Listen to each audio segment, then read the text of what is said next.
दोस्तों, आज हम जा रहे हैं मध्य भारत के ऐतिहासिक और सांस्कृतिक रूप से समृद्ध बुंदेलखंड की ओर।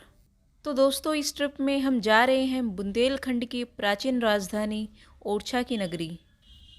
ओरछा का सबसे नज़दीकी रेलवे स्टेशन झांसी है, जो ओरछा से सिर्फ 18 किलोमीटर की दूरी पर स्थित है। ओरछा ट्रिप एक शॉर्ट ट्रिप है जो 1 या 2 दिन में की जा सकती है, other than travelling time to nearest airport और रेलवे स्टेशन। ओरछा को राम की नगरी भी कहते हैं क्योंकि यहाँ राम को भगवान के रूप में नहीं, राजा के रूप में माना जाता है। पार्किंग अंदर है। पार्किंग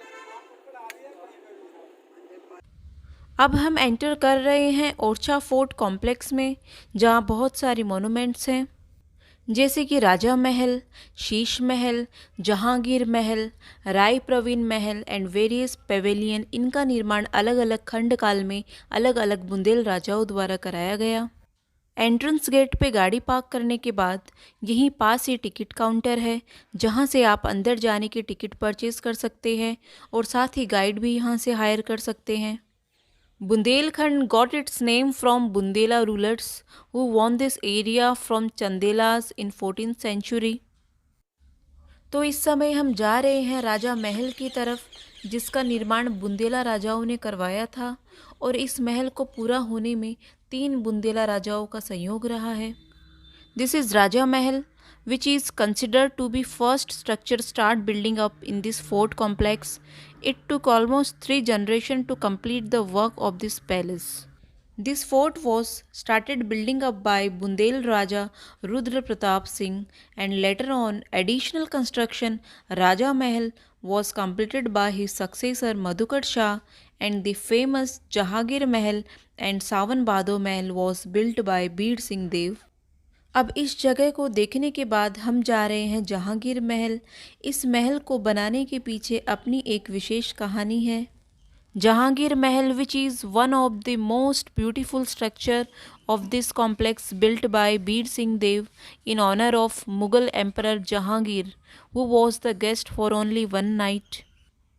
किंग बीर सिंह जो दोस्त थे जहांगीर के, क्योंकि जहांगीर जिनको हम सलीम के नाम से भी जानते हैं, उन्होंने अपने फादर अकबर के साथ रिवॉल्ट किया था।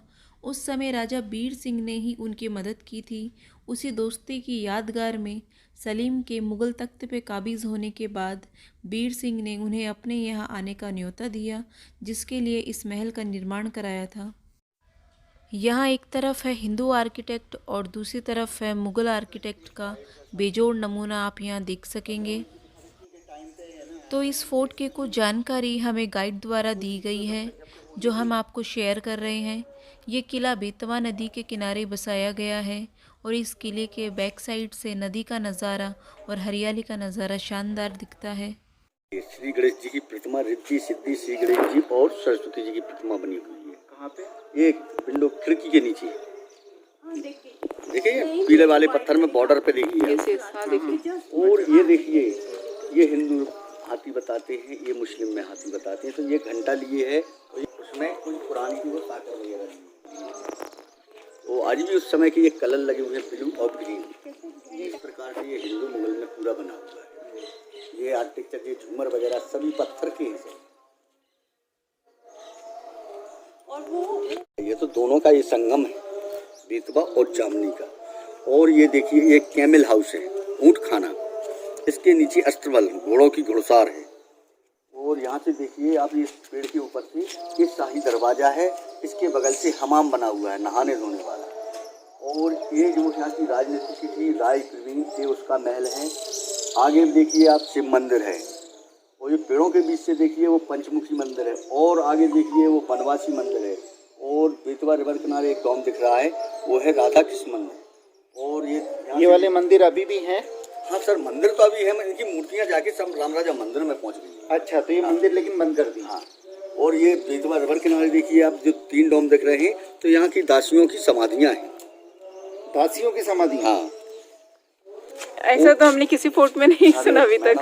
ये पहले सब कुछ था। और ये देखिए, ये भी ऐतिहासिक है, जो यहाँ की राजनीति की थी। जो यहाँ के राजा थे इंद्रजीत सिंह, तो उस जमाने की ये नृत्यका थी राय प्रवीण। तो मतलब ये जी सिंह की लवर थी प्रेम का, और ये बहुत सुंदरी थी, सुंदरी थी, और इसके पास जैसे सभी गुण थे, नाचने का, गाने का, कवि थी, सभी गुण थे। तो अकबर को पता लगा कि बुंदेलों की नृत्यता इतनी सुंदर है, उसको अकबर के दरबार में पेश किया जाए, क्योंकि जो अकबर के दरबार में लेडीज जाती थी वो कभी वापसी नहीं आती थी। ताई प्रवीण की सुनियो साहे सुजान, और झूठी पातल बेभकत हैं, बारी बारी नान सुहान। तो वहाँ पे सन्नाटा मच जाता है कि आपने क्या बोल दिया राय प्रवीण। तो वो कहती, हे रानी, आप देश के बादशाह और मैं किसी की झूठी पत्तल के समान हूँ, तो आप देश कौन खाता है, झूठी पत्तल कौन चाटता है। जैसे बारी होता है जो पत्तल फेंकता है, कौआ या सुहान कुत्ता, तो आप राजन तीन में से कौन हो, और मैं किसी का झूठ हूँ। वहाँ पे अकबर का मतलब उसके दिमाग में आता है कि इसने कितनी बड़ी बात कह दी। वो कहता है, बार राय प्रवीण तुमने मेरी आंखें खोल दी। वो बाकायदा चैनल से बोलते हैं कि जाके राय प्रवीण को बाकायदा सम्मान से ओरछा वापसी किया जाए। तो यहाँ पे जैसे अब महल बनवाते हैं, इतनी बड़ी तो बात। आज भी उसके अंदर राजा की उसकी पेंटिंग बनी हुई है। ये महल 5 मंजिला है, 2 मंजिल ज़मीन के नीचे और 3 मंजिल ज़मीन के ऊपर है। और इसके ऊपर देखिए आप, जैसे फूल वाला डॉम है, तो ये राजपूताना है, मतलब हिंदू आर्किटेक्चर में है, इसमें फूल पत्ती बनी हुई है। और ये बीच वाला है, ये मिक्सिंग में है, हिंदू और मुगल में। जैसे बीच में मस्जिद टाइप का दिया, ऊपर कमल कलश बना दिया गया। और ये देखिए चारों तरफ ये पॉन्टिंग है, फुवारे। तो ये लोग बात कहते हैं स्विमिंग पूल नहीं है, ये डेकोरेशन के लिए, सजावट के लिए था। जैसे राजा साहब कौन सा वाला, ये जो ऊपर है? हाँ, वो अच्छा, बीचों बीच है जो। बीच। तो उसमें देखिए आप, ये कमल का फूल बना हुआ है और वेलकम टाइप के बना हुआ है, जैसे नमस्कार करती।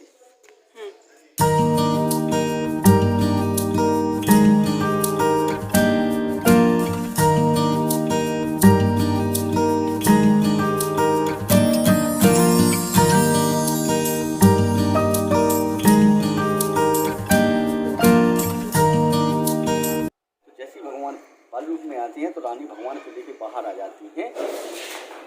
ये देखिए मैडम, ये सभी पत्थर है। हाँ। ये यहाँ पे सबसे ज़्यादा जंगल के अंदर पाया जाता है टीक वुड, सागौन। तो ये सागौन के बने हुए गेट है, उसी समय की गेट है, 500 वर्ष पुरानी। कितने साल पुराने? ये 400 वर्ष पुराने हैं। काफी बहुत अच्छी। ये भी शीश महल है, ये इसी का हिस्सा है, चांदनी महल। राजा महल है, वो जो ऑरेंज कलर का है, जिसमें भगवान राम राजा विराजमान है, वो रानी महल है। अच्छा हाँ, और जो भगवान की मंदिर बना था ये है छत्रपति मंदिर। तो वो सामने पहाड़ी पे देखिए आप, वो है लक्ष्मी नारायण मंदिर आखिरी में, वो उसके बगल से सुंदर महल है। हाँ। पर ये छतरियाँ वगैरह अभी भी मतलब देखने के लिए लोग जाते हैं। हाँ सर, यही टिकट पहले देखने के लिए बहुत सारी चीज़ें, मतलब यहाँ पूरा दिन चाहिए सर, गाड़ी हो तो गाड़ी से देख सकते हैं आप। ये जहांगीर को बस्ती दिखाने के लिए, मतलब अपनी राजधानी दिखाने के लिए ये वाला रूम बनाया है। ये देखिए पत्थर की नक्काशी पूरी जालियाँ बनी हुई हैं। वो अपन लोग चलेंगे अब और इसके ऊपर। अच्छा, तो मैं आपको कहानी बताऊंगा कि कैसे यहाँ पे राजधानी बनी थी, किस राजा ने बनाई थी, और कैसे भगवान को रानी बनी थी। क्योंकि टाइम नहीं है, जल्दी का काम है। ओरछा आने के लिए बेस्ट क्या है, मतलब लोग कहाँ से आते हैं यहाँ से? यहाँ तो देश विदेशों से सभी जगह से आते हैं लोग। अकबर का बेटा था सलीम, तो ये अपने बाप से बगावत करके भागा था। तो लोग बाग कहते अनारकली के चक्कर से ये कुछ नहीं था। ये जैसे 9 रत्नों से एक रत्न था अब्दुल फजल, वो था शुद्ध मुस्लिम, और इसकी माँ थी जैसे सलीम की जोधाबाई हिंदू, बाप था मुगल। तो इसलिए, और ये बड़ा बेटा था, तो ये चाहता था कि अब्दुल फजल ये चाहता था कि इसको हटा दिया जाए अपने रास्ते से और मैं राजगद्दी पर बैठ जाऊँ। तो इसने अपने बाप से बगावत की सलीम ने। तो सलीम भागा, फरार हुआ। तो इसको किसी राजा ने संग नहीं दिया। क्यों कि मुगलों से सब डरते थे, वो देश का बादशाह था अकबर से। तो यहाँ के राजा वीर सिंह ने सोचा यानी कि मतलब ये नया मंदिर कब बना? चतुर्भुज उसके बाद बनाया गया। हाँ,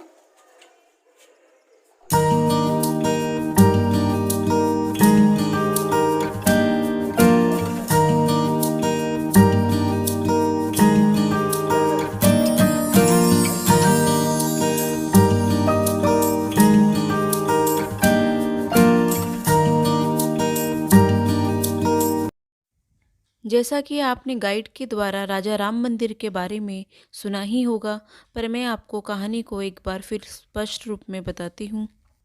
लोक कथाओं के अनुसार महाराजा मधुकर शाह विष्णु भगवान के भक्त थे और महारानी को समझाते थे कि राम भी विष्णु अवतार ही हैं, पर महारानी कुंवारी गणेश राम की भक्त थी और वो ये मानने को तैयार नहीं थी। एक बार महाराजा ने महारानी को मथुरा वृंदावन चलने को कहा, तब महारानी और महाराजा में आपसी विवाद हो गया क्योंकि महारानी राम भक्त थी। तब राजा ने रानी को कहा कि तुम अयोध्या जाओ और वापस तभी आना जब राम तुम्हारे साथ हो। ये सुनकर महारानी अयोध्या चली गई और सरयू नदी के किनारे 12 साल जप तप किया और कथाओं के अनुसार जब काफ़ी समय भक्ति में बीत गया तब भी भगवान दर्शन देने ना आए तो वे सरयू नदी में कूद गई और एक छोटा बच्चा अचानक से उनकी गोदी में आ गया, जिसे लेकर वो तैरते हुए नदी से बाहर आई और उस बच्चे ने कहा कि मैं राम हूँ, जिस पर रानी को यकीन हो गया। जब रानी ने ओरछा अपने साथ चलने को कहा तब उसने 3 शर्त रखी। पहली शर्त कि मैं बाहर आते ही मूर्ति में बदल जाऊंगा और रानी सदैव मुझे अपनी बाहों में रखेगी ओरछा पहुँचने तक, और सिर्फ पुष्य नक्षत्र में ही ओरछा की ओर चलेगी। दूसरी शर्त, ओरछा पहुँचने के बाद वो अपनी बाहों में से उठाकर जहाँ भी रख देगी वहीं पे ये मूर्ति स्थापित हो जाएगी। और तीसरी शर्त, महाराजा मधुकर शाह अपनी राजधानी कहीं और बना लेंगे क्योंकि उसके बाद से राम ही ओरछा के राजा होंगे। रानी का संदेशा महाराजा तक भिजवाया गया। क्योंकि राजा विष्णु के उपासक थे, इसलिए उन्होंने मंदिर का निर्माण चतुर्भुज रूप में करवाने का निर्णय लिया और जोरों शोरों से काम शुरू करवा दिया। महारानी को अयोध्या से ओरछा पहुँचते पहुँचते 8 साल लग गए। जब महारानी राजा राम के साथ ओरछा पहुँची उस समय मंदिर के निर्माण का कार्य कुछ ही शेष बच गया था और अति उत्साह में राजा और सारे शिल्पकार काम छोड़ महारानी के स्वागत में पहुँच गए और महारानी इस भव्य स्वागत को देख अति हर्षित और उत्साही हो गई। उन्होंने जल्दबाजी में भगवान राम की मूर्ति रसोई घर में रखी और रामलला के पकवान बनाने के लिए चली गई। जल्द ही उनको अपनी गलती का एहसास हुआ और राम के द्वारा दिए गए दूसरे वचन के अनुसार वह ओरछा पहुंचकर जहां भी इस मूर्ति को रख देगी वो वहीं स्थापित हो जाएंगे। उसी दिन से रानी महल को राजा राम के मंदिर के रूप में बना दिया गया और महाराजा मधुकर शाह ने अपनी राजधानी ओरछा के समीप टिकमगढ़ में स्थानांतरित कर ली। This is the only place in the country और we can say in the world where Ram is worship as a king not as a god. Daily gun salute by police force given to Raja Ram.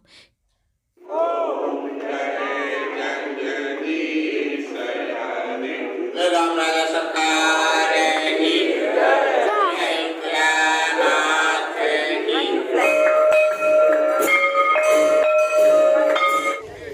Ram राजा मंदिर में दर्शन के बाद आप मंदिर के समीप स्थित चतुर्भुज मंदिर जा सकते हैं और राम राजा मंदिर के परिसर में बहुत सारी दुकानें भी हैं जहां पर लोकल हैंडमेड सामान मिलता है जिसको आप यादगार के रूप में खरीद सकते हैं।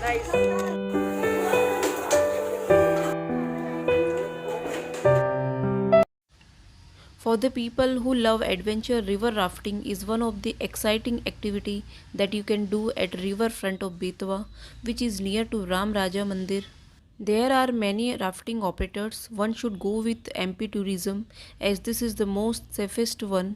Best time to do river rafting is after monsoon, that is from September to December, because water level of Betwa is very unpredictable during monsoon time and water level rises very steeply. So friends, we recommended to visit this place which is having a perfect combination of history and religion. तो दोस्तों, ओरछा की धरती पर बने महलों, मंदिरों और किलों के साथ कल कल बहती बेतवा नदी को एंजॉय करना चाहते हैं तो आप ये ओरछा ट्रिप प्लान कर सकते हैं। दोस्तों, अगर आपको मेरी ट्रैवलिंग वीडियोस पसंद आती हो तो मेरे चैनल को सब्सक्राइब, शेयर, लाइक ज़रूर करिए। Thanks for watching.